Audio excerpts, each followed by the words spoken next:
Hey, good morning, good morning, good morning. Rise Up Nation. We're back for another episode of Livestream, Rise Up in Real Estate.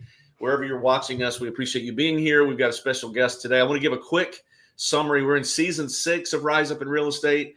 It's kind of a podcast slash live stream conversation that just goes on week after week after week. But we are in the middle of season 6. And season 6, what we've done is we've decided we're going to interview some experts in different areas of life and real estate. And we're doing that for sure today. And we're going to do that next week. Next week, we have somebody that you might have heard of that I'm very familiar with. Mandy Fulford is going to be our guest on the show next Monday.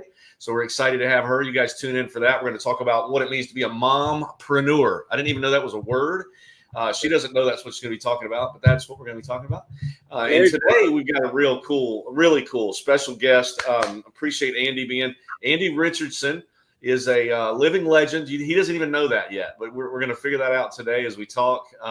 One of the nicest guys that I've met, super smart.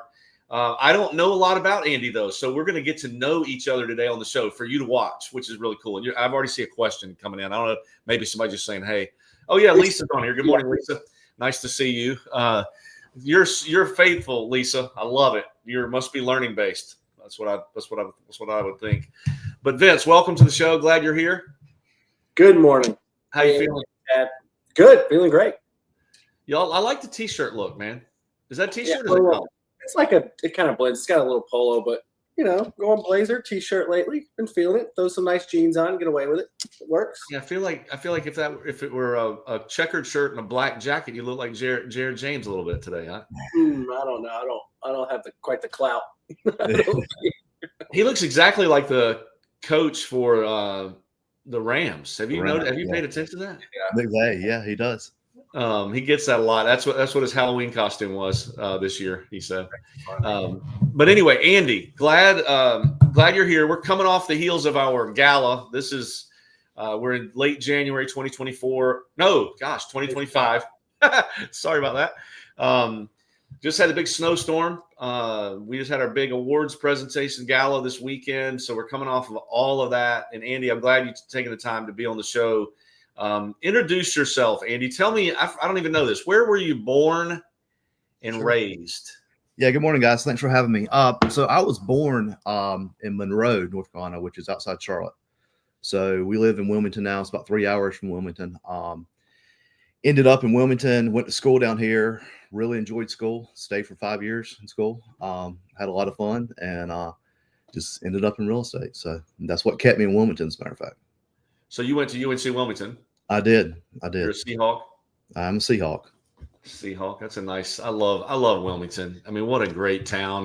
By the way, we're coastal North and South Carolina for those of you watching from out of the area.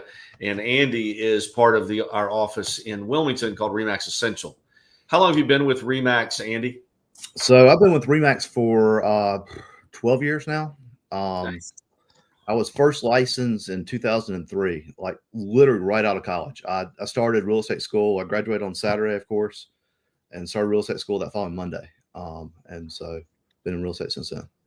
And tell me why you got into real estate. Was it like a life calling? You kind of told me a little bit about that this week. Yeah.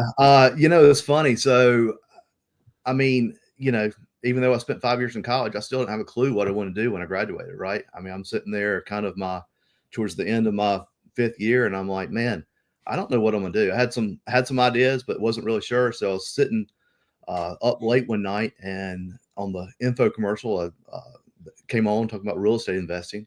And I was like, man, that's pretty cool. And I've always had an interest in real estate.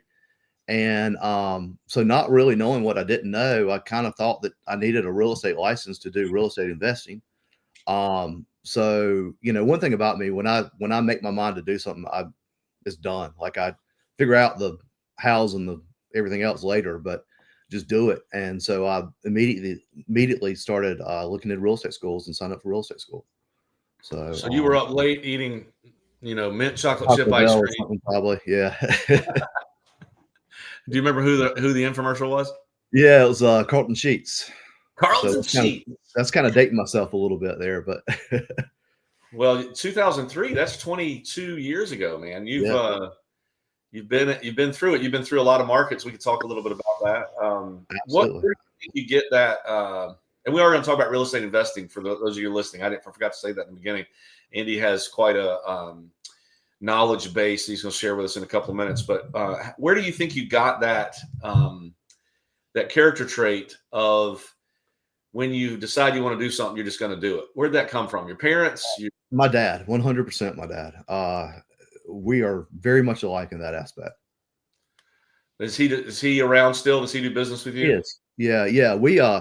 So we started when I started doing investing. I mean, 23 years old. I didn't have money, didn't have, really even credit to do the stuff. So we partnered together and did a few things. And he is by far. My parents are definitely 100% the reason why I am where I am today, for sure. Yeah, what a cool story. And you are married to Alicia. That's correct. She's a little bit involved in real estate. Just a little bit. You've got a fantastic daughter. I don't know that I've ever met your daughter, but I've seen a lot of pictures of her. And you're just living the coastal dream there in Wilmington, aren't you? Yeah, man, life's good. We really enjoy it. Natalie's doing a lot of volleyball traveling right now, so we're in and out of town. It feels like every other weekend. But she's loving it, and it's been a really cool experience for all of us. Yeah, you guys are this travel sports thing, Vince. We could talk about that for a minute. I mean, travel sports is a real thing, and you're getting ready to get into it with your kids. Are you doing that yet at all, Vince, or no? We do about 3.5 hours in the gym a week with my 4-year-old, which is all gymnastics, and she begs to go, which is enough for me to take her. So we'll get there. That'll turn into, what will that turn into, Andy? That'll turn into weekends and weeks, won't it? Absolutely. Yeah. Before you know it, too, it goes fast. Yeah, overnight. Look it up. Enjoy it, man.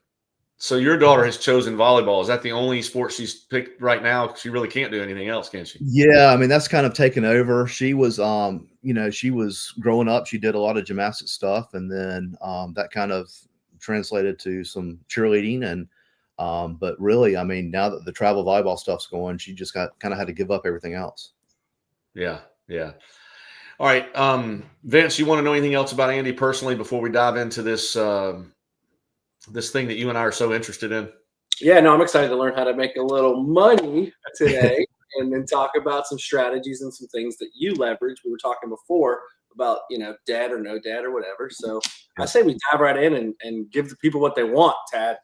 Yeah, I always like babble for like the first 5 or 6 minutes because there's already 5 more people that are on that weren't on when we started. So Tracy Huffman says, "Hey Andy, Tracy, thanks for being on here. You are, I was telling my wife this morning, Tracy, you are just been such a gift to us in the last few months, and I'm so happy that you're here. I mean, the other night at the party when I invited you to come, we were recognized as the top brokerage in South Carolina, which was awesome, quite an honor. I invited Tracy to come up on the stage and she looked at me and she goes, "I haven't really done anything here. Why am I getting recognized?" Well, listen, you have done a bunch, and we know that.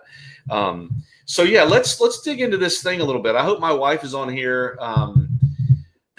By the way, this will go, Andy. I want to let you know too. We do this live now. This will be sent to the editor later today, and she will put it all together in a really nice, cool form for you. I'll send it to you next Sunday night. Cool. And you'll be able to leverage all of that. It'll go live as a podcast on Monday next week. Awesome. So it goes on Spotify and it goes on all of Apple Pod and all that stuff, Google Podcasts.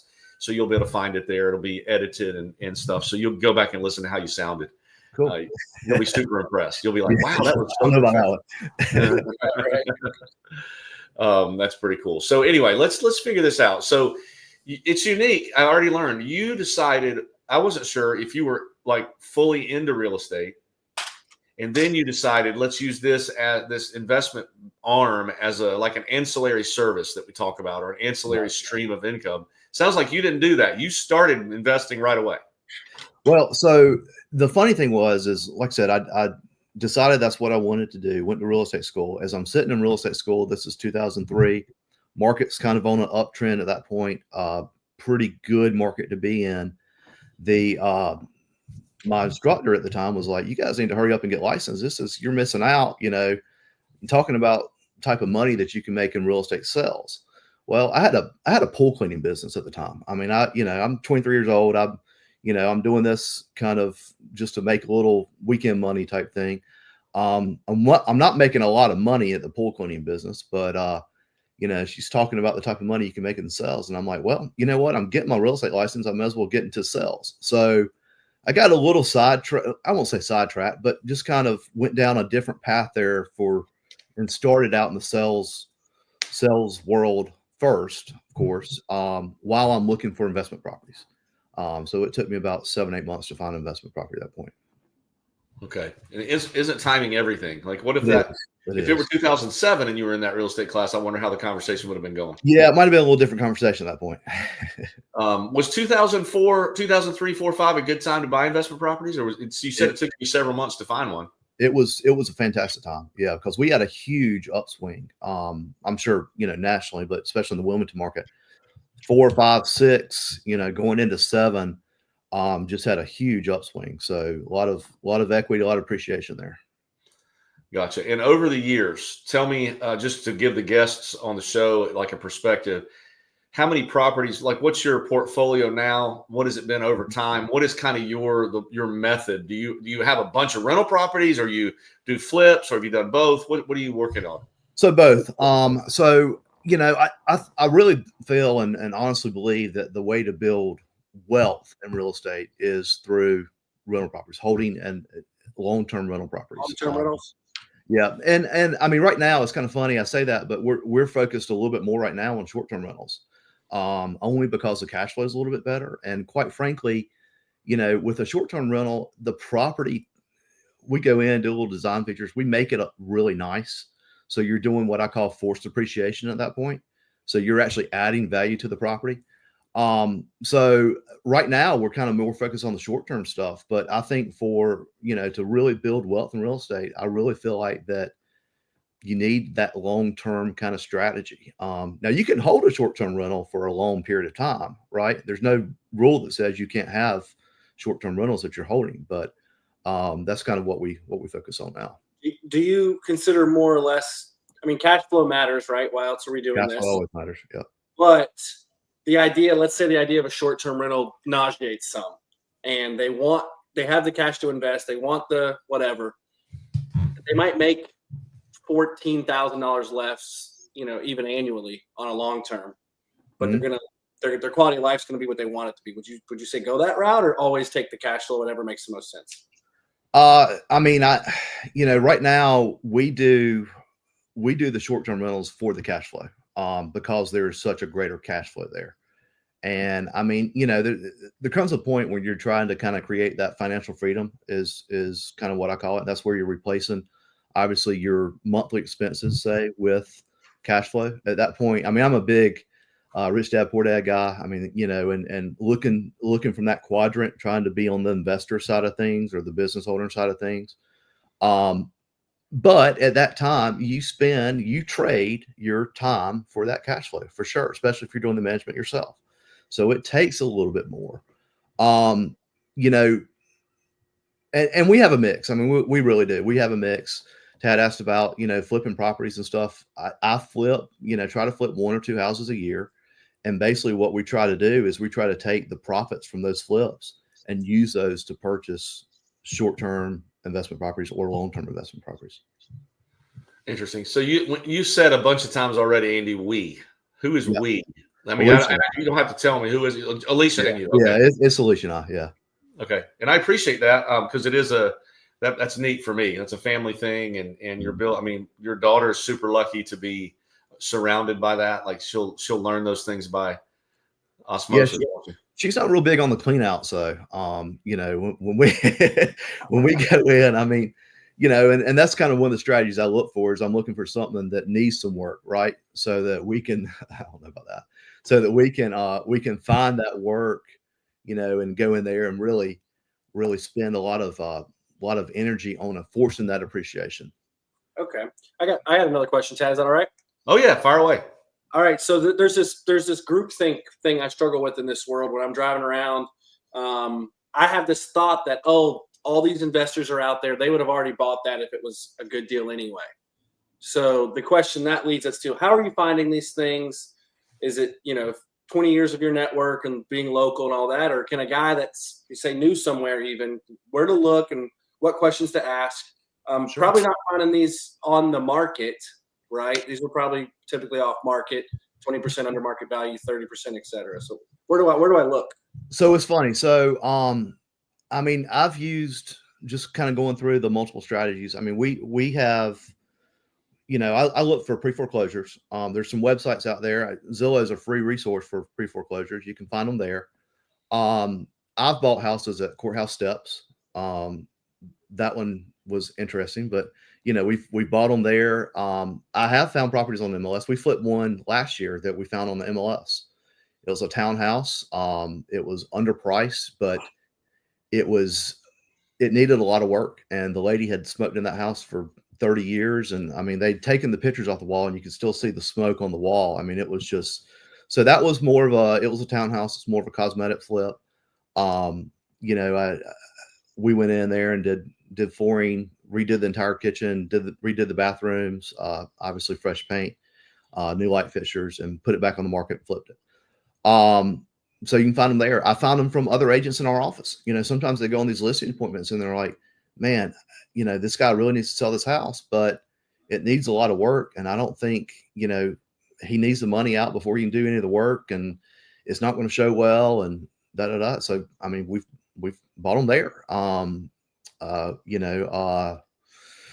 Trying to think, just different resources, driving for dollars. So this is kind of one of the things I like to do whenever if I'm going to a place, I try to take a different route, because every once in a while you'll see properties that have been kind of neglected a little bit, yards grown up, whatever.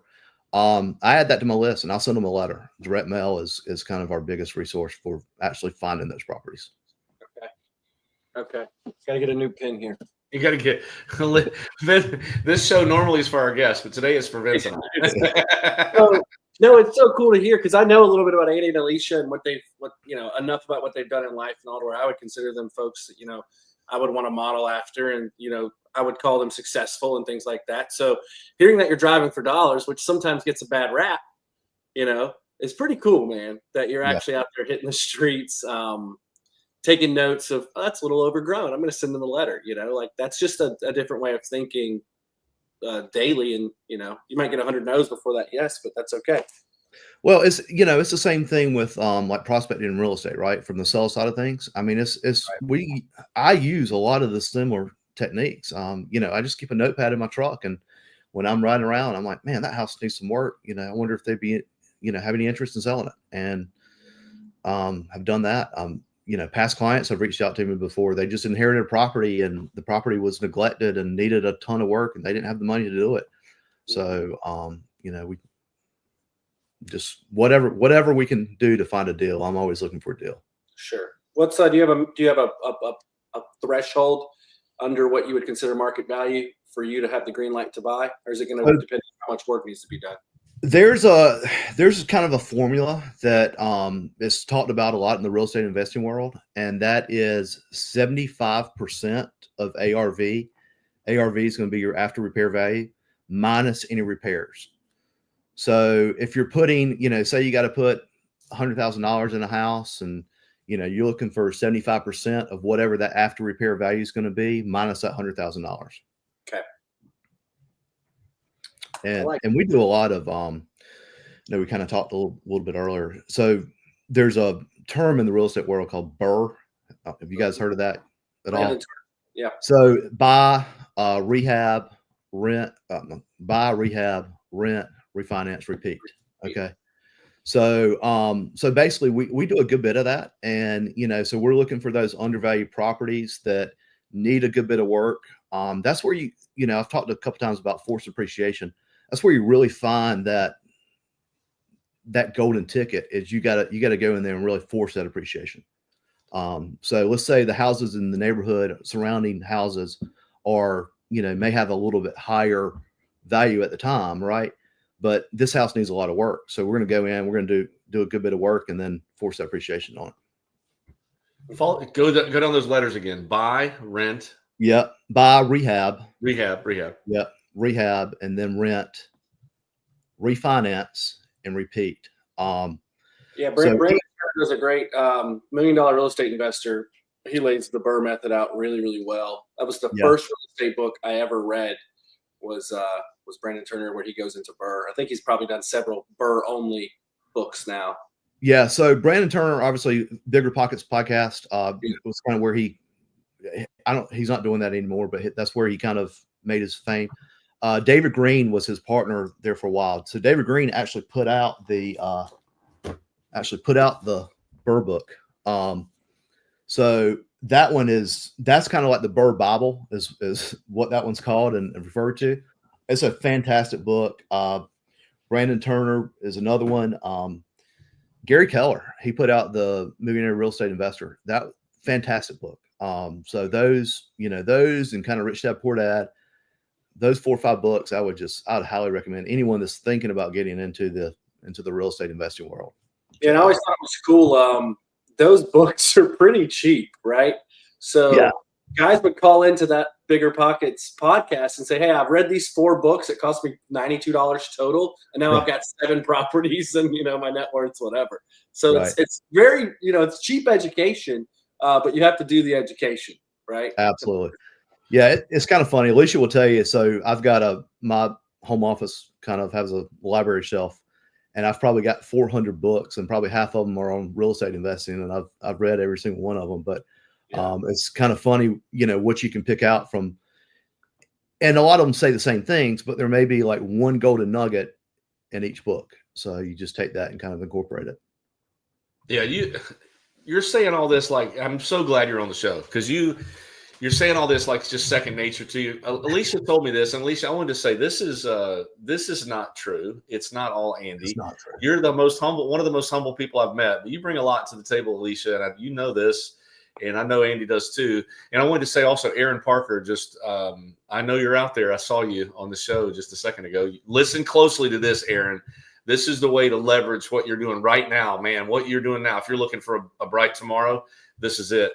And Mandy, my wife, she's here. Mandy, this is exactly what we needed. This show right here is exactly what we needed. I don't know if you missed the first 10 minutes because you're at home with a sick kid, but man, we've already hit the gold nugget. I mean, and what you just said, Andy, what I wanted to say, we look for, and I was doing some study on this morning. We look for people that are, I used to say learning based, but now what I'm looking for, Vince, to surround myself with is people that are mastery based.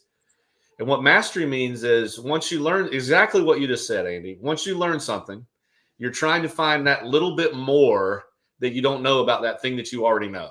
Mm-hmm. Like you're going deeper. You're going for that extra. And you said you got 400 books. Half of them are real estate investing. And they all say pretty much the same thing. Because I believe that you don't really reinvent the wheel, right? But you're reading them because you're going to find that one more thing. And I love that. And it seems like you really enjoy this. Do you like it? What you're doing? I love it. Yeah. And it just keeps me, I mean, it's just one of those things.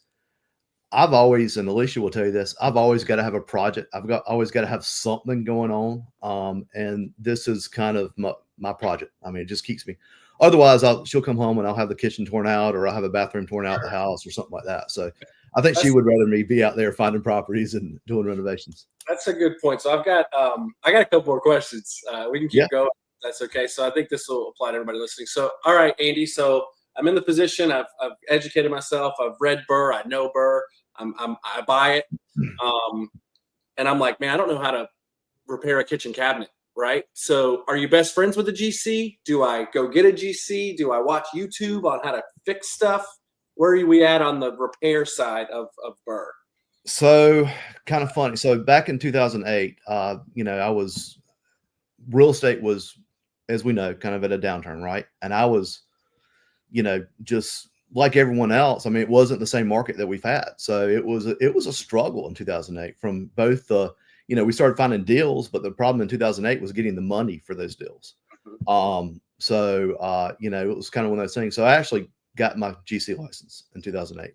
Okay. And one of the reasons why I was doing that then, or decided to do that then, was basically for the flips that we were doing. And so we were having to hire out the GC and all that stuff. So I was like, if I can go out and get my GC license, I can start pulling the permits myself, doing the flips ourselves. So it's becoming vertically integrated in that whole situation there. And So that's what I did then. So, I think learning, until you really learn that whole aspect of doing the renovation stuff, you got to have an expert. If you're not the expert, you need to find out who the expert is, Okay. and really start learning that aspect. And how much of your stuff is still subbed out with you supervising? Would you say percentage wise? Anything above, anything structural maybe is where you draw the line, or kind of? No, we do it all. Yeah. So now when it comes to subbing out, I have my subs. So I'm not necessarily the one in there swinging the hammer, right? But I'm still the GC on top of that. So I'm overseeing the whole project, and we have subs that come in that do the work themselves, most of it anyway. Sometimes I still get kind of wrapped up into it a little bit, but most of the time. Yeah, go ahead. No, I was saying that could be fun to get in there and kind of play the Chip and Joanna game that we all watched over the golden era of flipping. Absolutely. Yep. So yeah, I mean, and picking up from the tradesman, from the, whether that be the plumber, the electrician, the guys that are in there doing the reframing or, structural stuff. When I first started out, man, we were doing lipstick on a pig, right? It was flooring, it was painting, it was light fixtures, maybe no appliances. Every once in a while, I'll bust out some kitchen cabinets, but for the most part, it was very small stuff. The stuff we do today would probably scare the living crap out of most people. And it is. I mean, it's like, it's taking houses down to the studs. We bought one last year that was a fire property. So it had a ton of fire damage, had a ton of water damage from the fire department putting the fire out. And it was, I mean, we literally had to take that thing down to the studs, add some new support under the house, just kind of reframe the entire house back up from the ground up. So, and that one's still in process. We're still working on that one. And how many, I got two questions. Tell me about the vinegar socks, Andy. So we're finishing up a property right now. This is one that we're going to keep as a short-term rental. I'll kind of run through that whole process. Actually, I wrote that one down just so we kind of talk about that one a little bit. But sometimes I'll go in and I'll do the cleaning and stuff like that, the finishing touches myself. Well, this property had a ton of sheetrock dust on it, and I had to kind of clean it up a little bit. So I usually use vinegar and water on we put in LVP4s almost all the time. They're low in maintenance. They look great, and they're easy to put in. So the floors were covered in sheetrock dust, and it looked terrible. So I go in with some little bit of vinegar and water and clean the floors, and come home, and I take my shoes off when I walk in the door, and my socks had absorbed all that vinegar and water. So I'm walking through the house, and Alicia's like, "What is this?" So, thanks for that one, Alicia. I don't know if I must have been at the office that day when or the day after that, she was telling me that story. So I appreciate you. How many? Yes, Aaron. Andy is part of the ownership group at Remax Essential in Wilmington that we just partnered with. So they're new to our group, but we've been friends with them for a long time. So great question, Aaron. They're in Wilmington, North Carolina. So how many properties do you have right now? If you don't mind, I'm not trying to get super personal, but like how many short-term, long-term rentals, how many flips are you working on right now? How many have you had over the years? So we have, I think we have 13 right now, if not mistaken, that we have held. A couple of those are under renovation. We may end up flipping one of those. And again, this is kind of where I always like going into a property, knowing what the exit strategy is. But sometimes things change, right? Whether that be with the market or whether that be with your plans, or, you find something else that you'd rather put your time and energy into. So the plan with all the ones that we currently have was keep for long-term rentals. But I may, this fire property that I was just talking about, we may end up actually selling that once we're done with repairs on it. Just kind of depends on where the market is at the time. Otherwise, we'll do the BRRRR method on it. So, we're in the rehab process now. We'll rent it out, probably put a long-term tenant in that one, rent it out, and then do the refinance process. Talking a little bit about the refinance process, we talked a little bit about this off air, but we use what's called a DSCR lender. So that's a debt service coverage ratio lender. So they're looking at more the performance on the property and how much that property rents for, more so than they are your income. And as a real estate agent, income, we got a lot of write-offs, right? So our income doesn't always look great on paper. But so what we try to do is we're looking at the performance of the property itself. And then talk that a little bit further. So you got that kind of loan when you bought that fire property. Yeah. So with the fire property, when we bought that one, so we basically did a rehab loan on that. Okay. So there's certain rehab loans for investors. So for that one, we put 10% down, and then we actually, and I have a great investment lender that we've been using for a couple of years. The investment lending side of things is a little bit different than your traditional mortgage side of things, for sure. So, but basically with that, so what happens is, we're in the construction phase right now, the rehab phase. So we actually have a construction loan type situation on that. So we actually make draws when we do repairs on the property. So the lender is actually paying for the rehab on this property. So we're in it for 10%, and that's pretty much. Now I had to have absolutely interest only payments on the draws, or interest only payments on the draws on the entire draw, correct? Okay. And so that's all interest only. And then once we get done with that, once we get it rented back out, we will do a DSCR cash out refi. So, and you can do that for about 75% of the after repair value at that point. And you've done this math prior to even purchasing or making the offer. offer. Yeah. So I use a spreadsheet, a little Excel or a Google spreadsheet. I put all that stuff in. The tricky part is, but it's no different than what we do in the real estate world, trying to figure out what that ARV is. But you're looking at comps, in the neighborhood. You're trying to figure out, okay, well, what's this thing going to appraise for in 6-8 months when I get finished with the rehab? So that's kind of the tricky part. And there's a little bit of guesswork there, but then, the rental comps are fairly easy. You can kind of got a pretty good idea as long as you know the local market, what it would rent for. Mm-hmm. And you do all the management yourself? I do. So we have a property manager that we've used on a handful of properties. I do the short-term rental stuff myself. Most of the long-term rental stuff, it's kind of funny. You would think that the long-term rental stuff would be, obviously less kind of hands-on. You don't really have to do a whole lot, and they are.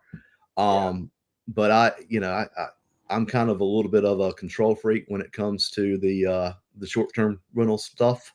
So I like to kind of do that myself right now. That's a little less passive, you would say, on the short-term side. So if you want to get into this, but you don't have the time to manage a property, long-term might be kind of the way to start looking. 100%. Yep. 100%. There's super hosts out there through Verbo and B&B, but they're taking 18-22%. Yeah. And you might be just property paid off as opposed to cash flowing. So I assume then you're investing in your own backyard. You're not in Oklahoma, that's a deal, or Arkansas, or checking those markets or any of that. So we've got one property outside of market right now, and that's in Bryson City, North Carolina. We own that with a couple of friends of ours. And I actually still manage that one from Wilmington, 6 hours away. And that's a short-term rental. But most everything we do is within our backyard, is within the knowledge base. I'm not saying that people shouldn't go outside their backyard, but us being in Wilmington, Wilmington's a great area to invest in. Myrtle Beach is a great area to invest in. I would say start with what you know. Good. How, those of you that are listening, you got any questions, throw them up there. I know Vince and I are taking this where we want to go, but it's for you, right? I want you guys to know what you want to know too. So what's been the hardest since you started this in 2003-ish? Is 7, 8, 9 the hardest market that you worked through from your perspective? Probably so. 7, 8, 9 was just having to kind of reshift and figure out some different strategies. And that's the thing is, different strategies work better in different markets, right? So 7, 8, 9, we had a lot of foreclosures and stuff like that were hitting the market that were pretty good deals, but the money just got really tight for a lot of people. It was kind of hard to get some of the financing worked out. we've done stuff going in, and I have some private lenders. So this is another kind of tip for all the real estate agents out there. You probably got some past clients, you probably got some relatives, friends, whatever, that have some extra money sitting around. I use past clients that have become partners of mine that are investor friendly that will become a private lender for me. So a lot of times we'll go in and we'll buy property. I've got one that we bought a couple years ago that house needed a lot of work. Older lady that was there, and she needed to be moved to a assisted living situation. It's doing a lot with the daughter. We bought that house for $230,000. I got a loan from an investor client of mine, a private money loan. So we got that loan for $280,000. We put $70,000 into it. So we're all in it for $300,000. So really, I've only put, at that point, I've put $20,000 of our own money into that one. So we're all in it for $300,000, and we did a cash out refi. It appraised at $400,000 once we got done with the repairs. Did a cash out refi, pulled out $300,000. I got my 20 back. My investor got paid off his. We were making interest only payments during the whole process. So he got off his money. Yep. Okay. So, and that's a good, like, that's a traditional BRRRR, right? So you're getting all your money back out of it. So those are the types of deals we're kind of focused on there. Do you take your longer term stuff as it's built equity over time and say HELOC it to be your own angel investor on that? Yeah, leverage it. Definitely do that. Matter of fact, two of the first two properties that I bought, I still have those, and we have equity lines that are tied against those. I use that a lot for. We bought a property, I don't know, a couple of years ago, 2-3 years ago, I guess. $250,000, right? So I use my HELOC against those other properties to go in, pay cash for the property. That one we just did kind of a lipstick and pig type thing on it. Carpet, flooring, painting, new appliances, and I had it rented out within 30 days. So we rented that one out. We paid $250 for it. Only put about 13 into it. Rented it out. It appraised for $350 when I got done with it. With just doing a couple of those minor things. Now that one had a lot of clean out. We Alicia and I, it was kind of funny because we were supposed to go to vacation in North Myrtle. And I drug her over there, and I'm like, we got to clean this property out. I got somebody moving in 30 days. So we actually had about probably 2 weekends that we had to spend over there and just filling up a dumpster full of stuff. And it was multiple dumpsters at that point. We've got this. There's so much goodness coming out right now, Tad. We have Tracy has a comment we need to get to, but I just want to say back to the angel investor deal you talked about at 230. You got the 280. I'll make a comment here because we like to talk about the person, right? So what he just went through doesn't work if you're a jerk. Right? So like somebody knows Andy well enough and long enough, and to say, hey, Andy, I trust you. I know you. You're a genuine person. We built a relationship. Yes, you can have a loan for me, right? So. As you're building relationships day in and day out, you don't know where people are going to affect you in the future, right?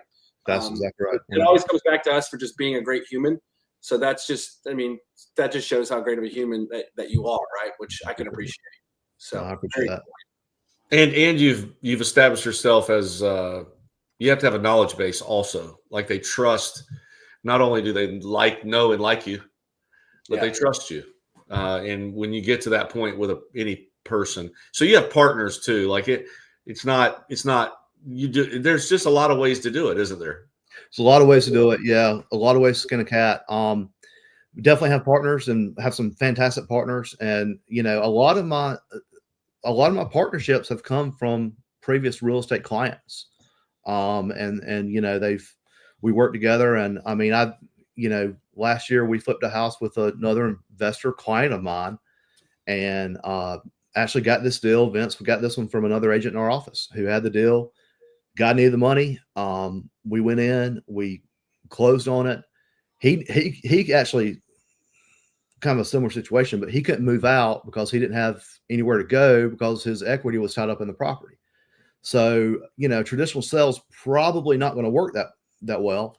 So we ended up, necessarily like doing this, but sometimes we will do this where we close on the property, give them 72 hours to kind of move out. They can take their equity, they can take their money and go find something else, somewhere else to live. But so we did that, went in. Again, most of these properties we buy have a massive trash out. So had a massive trash out on that one.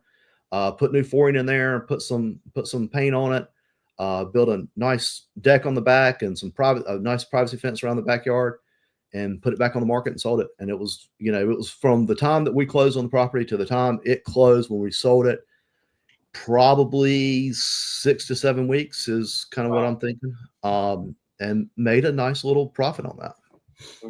This is a good question from a woman who knows a little bit about design. Probably answer that one, Andy. Is it? Do you not make it too personalized? How personal does it get?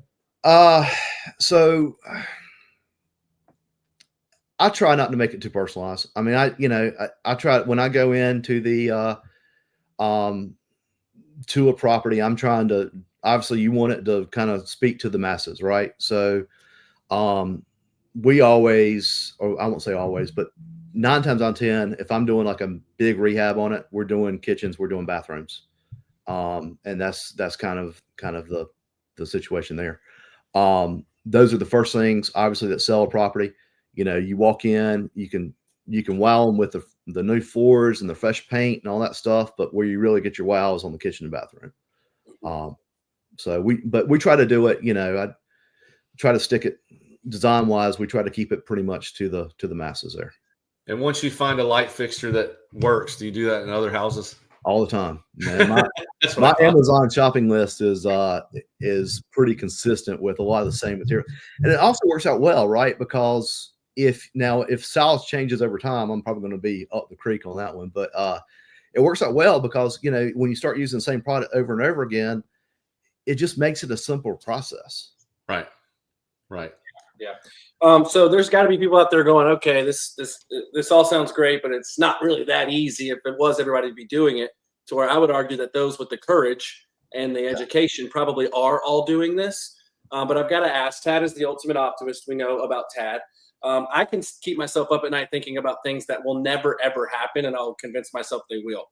So I'm laying in bed. You got 13 properties. You think you got about 13. I can't wait till I don't know exactly how many I own. That's going to be enough for me. Let's say you got 13 doors, and what happens if it all just goes to crap, right? Like 07, 08, whatever you want to call it, and nothing's worth what it is your mentality just hold, lease them out, I'll be all right when things get back to where they're supposed to be? Is that like a stock market mentality? Yeah, you got to have staying power, right? So the great thing is with these properties, they're rented out. So as long as we still have a tenant who's in there making the payment for us, essentially, then you've got unlimited staying power, right? So it's sometimes when it rains, of course. I mean, we've had months where I had 3 AC units go out the same month, and it's like, oh crap, that's no fun. But yeah, I mean, it's a staying power mentality where you got to ride the wave. There's gonna be good times and bad times. I've heard when the banks are tightening up on loans or like a recession type thing, you could charge more for rent. It's more secure because less people are able to buy homes. That's exactly right. And we've seen that. Now we start to see around here locally where the rental rates have kind of started leveling off a little bit and kind of even kind of coming back down a little bit for the most part. But, but as the lending got tighter, as the interest rates went up, our rental prices went kind of through the roof.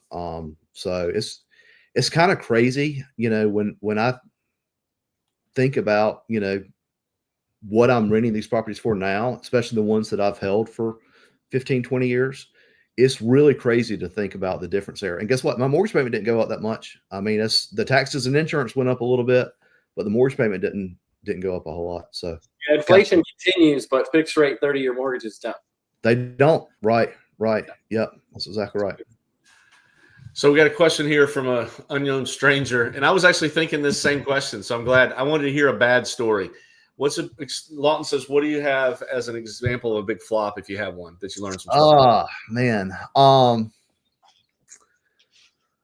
Probably the craziest thing, and probably the closest I ever came to a flop, or a big flop anyway, was the property that we bought on the courthouse steps, or one of the properties we bought on the courthouse steps. Tax records had it as like a 4.2. I go in there and it's 3 and 1.5. And that kind of messes up your numbers just a little bit on the other side. So I ended up, just kind of breaking even on that one. And that was about the best we could do, was a break even. And I was happy to walk away with that one. So there's a lesson for you. Don't always take what you find on the tax records to be the gospel. So. Well, is it true that when you buy those on the courthouse steps, I mean, you haven't been inside of it. You've driven by. Yep. You've done all the due diligence you can do online, I guess. But when you unlock that door, legally, you definitely haven't been inside it unless you knew the seller prior to it. But yeah, no, you unlock that door and you never know what you're going to find. I mean, we had one time where a squatter had been living in a house for probably 6 to 8 months. When I say it was a mess, it was a mess. It was a mess. What percentage of cleanups does Alicia join you on? Is there a negative number that we can put on that? I mean, you said you just took her out of her vacation for a couple of weekends and did it. I'm still surprised you're still married.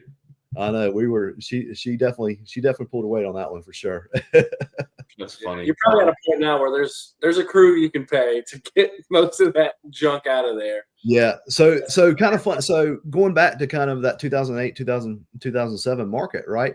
So one of the things that I started doing in that time frame, because real estate was so slow, is I started a foreclosure cleanout company. So we were going in and I was doing the foreclosure cleanouts. So I was doing some pretty nasty stuff at that point on the cleanout side of things. But it's kind of funny because I was the first one in the market to know about the foreclosure, because this is a lot of times the banks will have you, at the time they were doing a bunch of BPOs and stuff, but they'll have you go by and do a property inspection, and so that's before they ever foreclose on the property.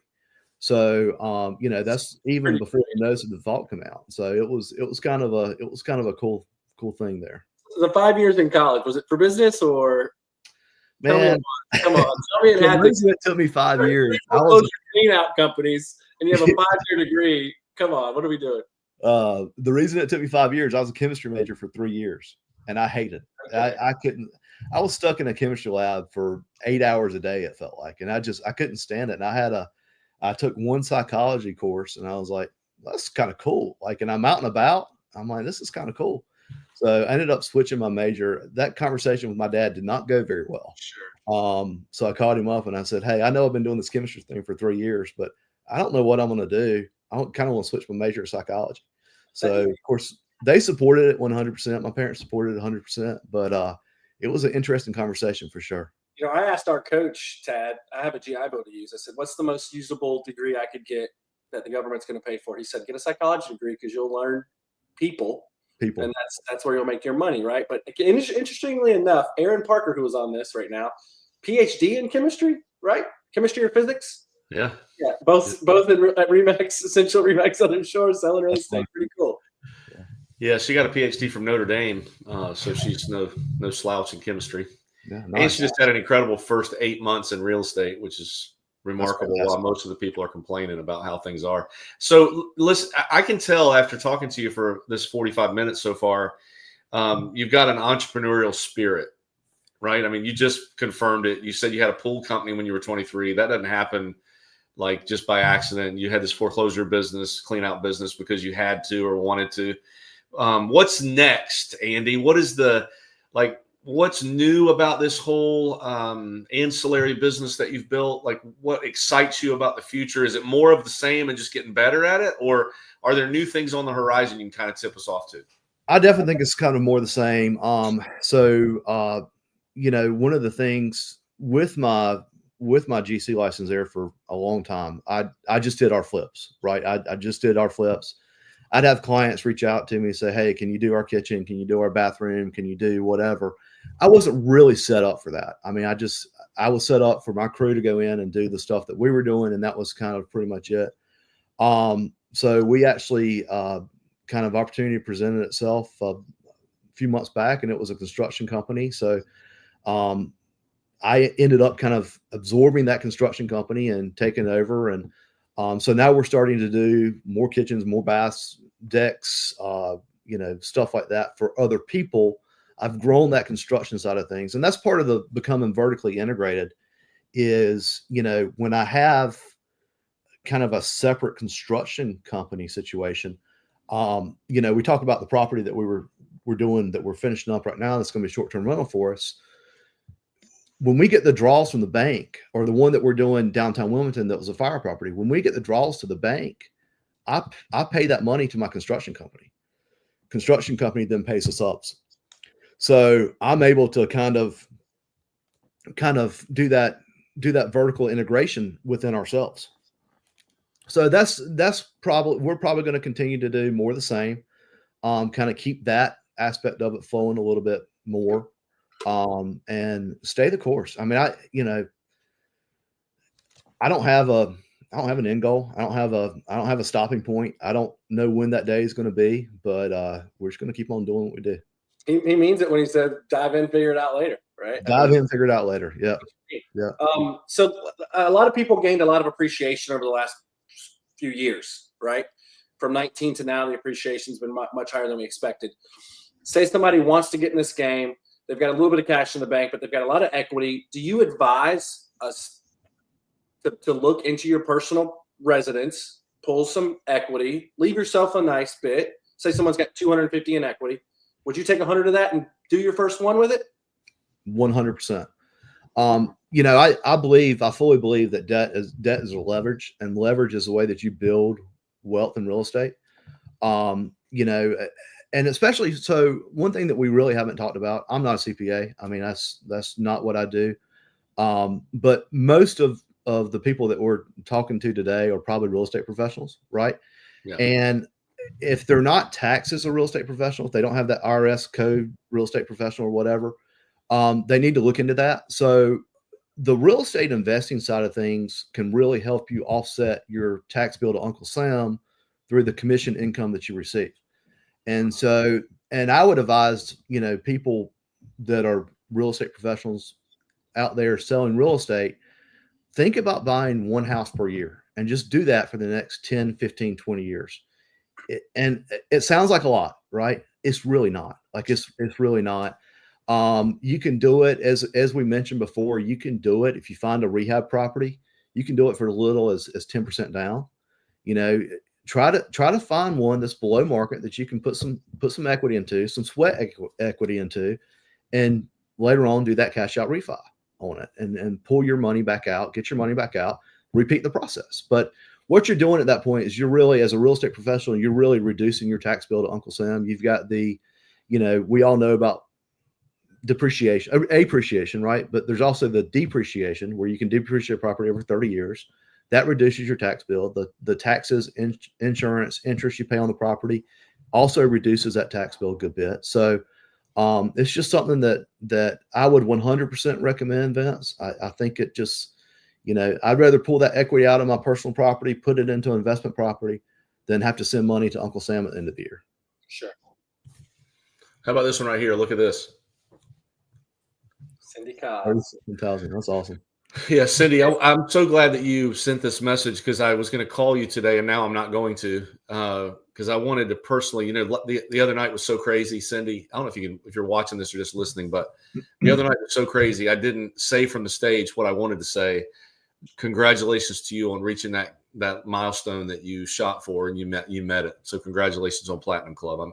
I should have said that from the stage. That's she's on this episode. Like in 24 months, Cindy's the type of person to have a couple of these properties bought and figured out. It's just how she's just good like that. So she might already have them. She might be calling Andy. She'll call you from Singapore to get that first one wrapped up. Yeah. So Andy, we got about a few minutes left. I wanted to see, is there anything, like, you obviously are looking at some notes, like you keep looking over at some properties that to your right. Is there anything else you want to touch on that you think might be good for the group? Was there a property you wanted to highlight, or a process or something we haven't touched on? Well, and again, most of what we do is the burn method, and you can do those with short-term rentals. The one that I wanted to highlight a little bit was that one that we're just now finishing up that we're going to keep as a short-term rental. That one we purchased for $275. We're going to have about $125,000 into that one. I mean, that was one that was ripped down to the studs. It was a total rehab. Ended up adding a full bathroom to it. You know, redid the kitchen, everything. So we're going to be all in on that thing for $400,000, and the after repair value on that is going to be about $550. So it's a it was a good one. We're going to be able to pull out a little over $400,000 on it, pay some closing costs and whatnot. So we're going to have that mortgage in there for $400,000, but we're not going to have any of our own cash into that deal, and that's going to be a short-term rental. So hopefully it'll produce a good bit of cash flow. There are ways that you can do the BRRRR method on short-term rentals without showing the income. So there's a couple lenders that'll look at basically that air DNA performance on the property to figure out how much that property is going to bring in, generate an income, and then they can do the BRRRR method based on that. It's amazing. I mean, why was that one such a good deal? Like, why did that turn out that way? Is that over time, experience, got lucky, or all of it? Scaling, was that bigger than normal? Where's your normal range? Or I would say that one's probably on the higher end of the normal range. The reason that one, it was another real estate agent that owned that property, as a matter of fact, and that he just, for whatever reason, he didn't take the time to do the rehab. He started on it a little bit. I don't know what the situation was, to be quite honest with you. He had been getting, and this is another kind of funny thing, he had been getting our postcards or our direct mail for quite some time. I don't know who I'm mailing. I mean, I don't know if they're real estate agents or doctors or professors or whatever, right? So he had just been getting that, and finally he called me, and we had done a couple deals before on the real estate side of things years ago. And he said, "Hey, I got this property. You've been mailing me about it for the last 6 months. You want to come look at it?" I said, "Sure." So went over there, and it was a hot mess. I mean, it was, he had already taken it down to the studs for most of it. There was still a bunch of stuff in there and a bunch of stuff that needed to be done. So, you just stay the course, because you never know when you're going to find that next deal or the great deal type thing.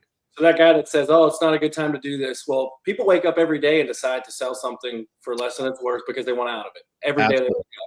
Yeah, you never know what the motivation is. And I mean, you always have kind of your primary motivating drivers there, where, death, divorce, job relocation, job loss, whatever. But so you always have those primary motivators, but you just never know what that pain point is for somebody until you kind of find it, Yeah, our agents picked up that you had prospected that property 6 months in advance via mailer. Yeah. And I mean, look, this basically is one of those things where you can take your real estate business and you're doing the same thing. Just got to change your mindset a little bit on how you think about these properties, right? So, I mean, I used to prospect. I still prospect a good bit for, I don't do it by phone anymore, but expired listings for sale by owners, right?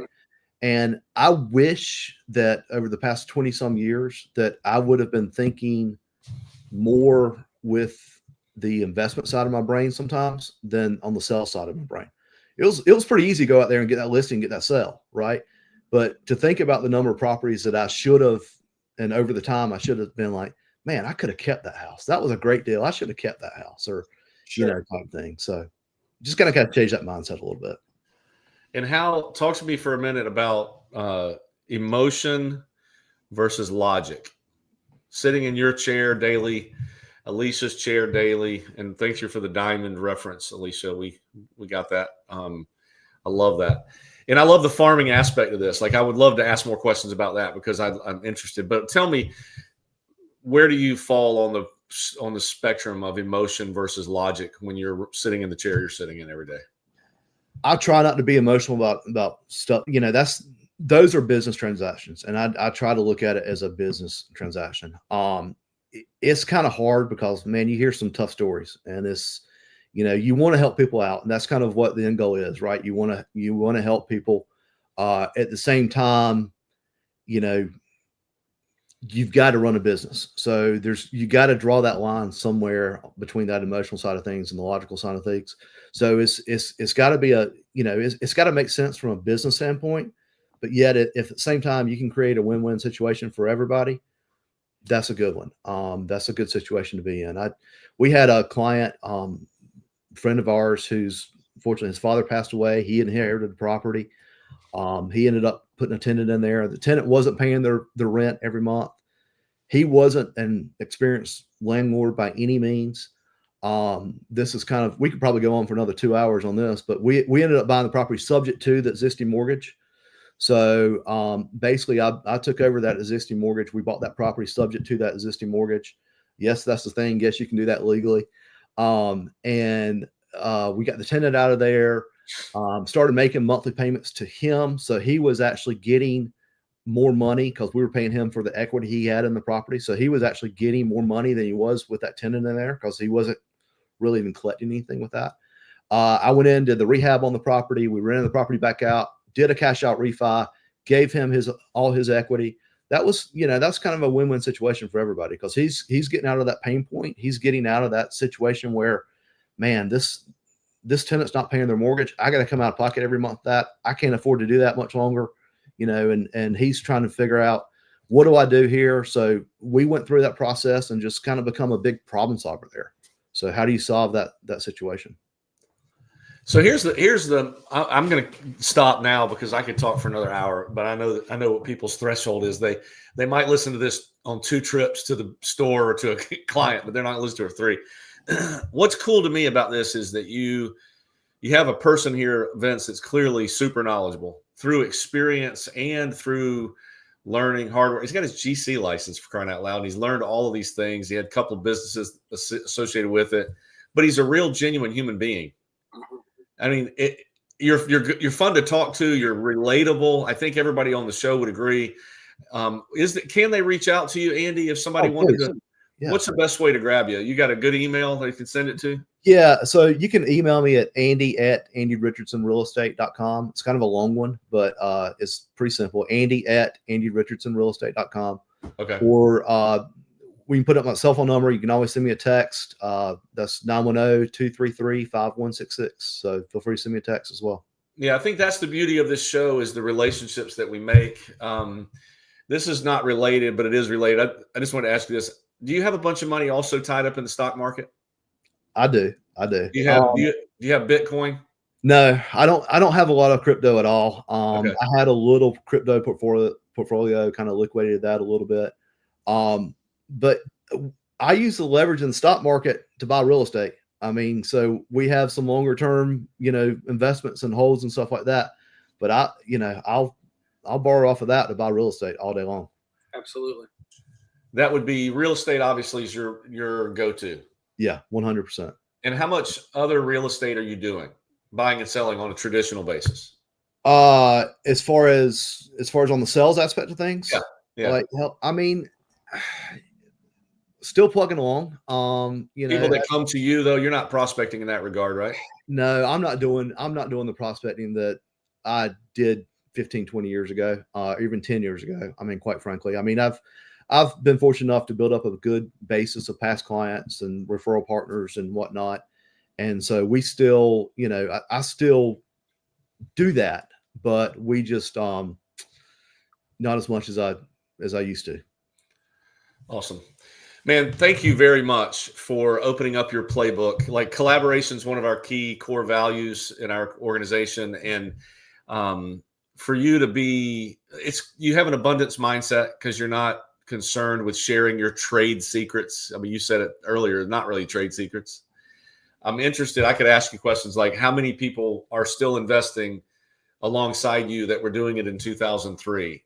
And I bet there's not a bunch. Like the long game is what counts. The long game is definitely what counts. Buy and hold, man. I mean, that's where it is. Buy and hold. Yeah, that's awesome. By the way, wanted to put that note on there. Sounds like you're not coming out of pocket out of your personal finance account very often here. You're using a lot of that. I mean, we do for a lot of times when we do the rehab loans, we got to put the 10% down up front. So a lot of times I do that, and then there may be a couple repairs along the way that we have to take care of. Yeah. But the end goal with the BRRRR method is to get all your money back out, and we've been very fortunate and very successful to do that on many occasions. Is we'll pull all that money back out, and then you can use that same money and go do the next one. Yeah, that's awesome. Andy, thank you. Rise Up Nation, we have been blessed today with Andy Richardson. Alicia, thanks for holding down the back end of this for us. Remember, next week we've got another expert in their field. Mandy Fulford's going to be sharing some trade secrets. So join us. Andy, thank you. It's been great. We appreciate your willingness. Vince, thanks. We look forward to seeing you guys soon. Thanks, Rise Up Nation. Have a great one. Thanks, guys.